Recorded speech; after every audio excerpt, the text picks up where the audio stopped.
ఇదంతా ఒక పెద్ద కుట్ర.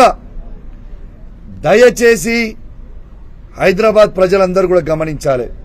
రేవంత్ రెడ్డి గారు ఇదంతా కుట్ర చేసి హైదరాబాద్ డెవలప్ కాకుండా కేసీఆర్ గారు చేసిన 10 సంవత్సరాలలో ఇలా అన్ని ప్రాంతం ఉన్నోళ్ళు, ఆంధ్రోలు కావచ్చు, నార్త్ ఇండియన్స్ కావచ్చు, ఏడు నుంచి వచ్చిన సెటిలర్స్ని మేము అద్భుతంగా స్వాగతించినాం.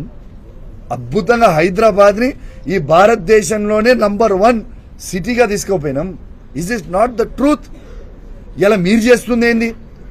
చంద్రబాబు నాయుడు గారి ట్రాప్లో పడి, చంద్రబాబు నాయుడు గారి డైరెక్షన్లలో పడి రేవంత్ రెడ్డి గారు ఇక్కడి నుంచి అందరినీ కూడా తీసుకుపోయి అమరావతికి డైవర్ట్ చేసే ప్రయత్నం ఇవాళ స్వయంగా రేవంత్ రెడ్డి గారు చేస్తున్నది యావత్ తెలంగాణ ప్రజలు గమనించాలని విజ్ఞప్తి చేస్తా ఉన్నాను. ప్రత్యేకంగా హైదరాబాద్ ప్రజలందరినీ కూడా గమనించాలి అని నేను విజ్ఞప్తి చేస్తా ఉన్నాను. హైదరాబాద్ని ఎంత డ్యామేజ్ చేస్తున్నారో ఒక్కసారి మీరు గమనించాలి అని నేను విజ్ఞప్తి చేస్తా ఉన్నాను. ఇంకోటి కూడా నేను చెప్పదలుచుకున్నా రేవంత్ రెడ్డి గారికి. రేవంత్ రెడ్డి గారు, మీకు నేను ప్రత్యేకంగా ధన్యవాదాలు తెలియజేస్తా ఉన్నాను. ఎందుకు తెలుసా? ఇవాళటి కన్నా మీ స్థాయి ఏందో మీరు తెలుసుకున్నారు. ఎందుకంటే నిన్న రేవంత్ రెడ్డి గారు ఎవరి స్థాయికి దిగిపోయిండు? కౌశిక్ రెడ్డి స్థాయికి దిగిపోయిండు.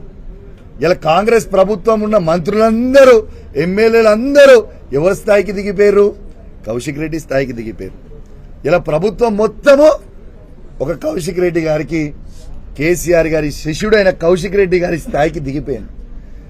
రేవంత్ రెడ్డి గారు, మీ స్థాయి ఏందో ఇవాళటి నుంచి మీకు కేసీఆర్ గారు, కేటీఆర్ గారు, హరీష్ రావు గారు అవసరం లేదు. ఇక కౌశిక్ రెడ్డి వాజెస్ రేవంత్ రెడ్డి చూసుకున్నావు కదా, రెస్పాండ్ అయినావు కదా, నా సంగతి ఏందో చూస్తా అన్నావు కదా, నా సంగతి ఏందో చూస్తా అన్నావు కదా.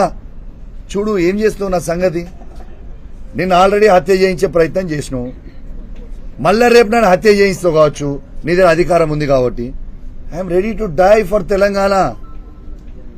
కౌశిక్ రెడ్డి చావడానికైనా సిద్ధంగా ఉన్నాడు, కానీ నీతోని కాంప్రమైజ్ కావడానికి సిద్ధంగా లేడు బాబు రేవంత్ రెడ్డి గారు. తెలంగాణ ప్రజల కోసం, తెలంగాణ కోసం మళ్ళా బీఆర్ఎస్ పార్టీ జెండా ఈ తెలంగాణ గడ్డ మీద ఎగిరేయడానికి కోసం మళ్ళా కేసీఆర్ గారిని మళ్ళా ముఖ్యమంత్రి పీఠం మీద కూర్చోబెట్టి తెలంగాణని అద్భుతంగా మళ్ళా అభివృద్ధి చేయడానికి కోసం కేసీఆర్ గారు ఉండాలి అనడానికి కోసం నిత్యం కొట్లాడుతూనే ఉంటా, నా గొంతు విప్పుతూనే ఉంటా, మీరు చెప్పిన అబద్దాల ప్రామిస్లని ఎండగడుతూనే ఉంటా మిస్టర్ రేవంత్ రెడ్డి గారు, గుర్తు పెట్టుకోండి.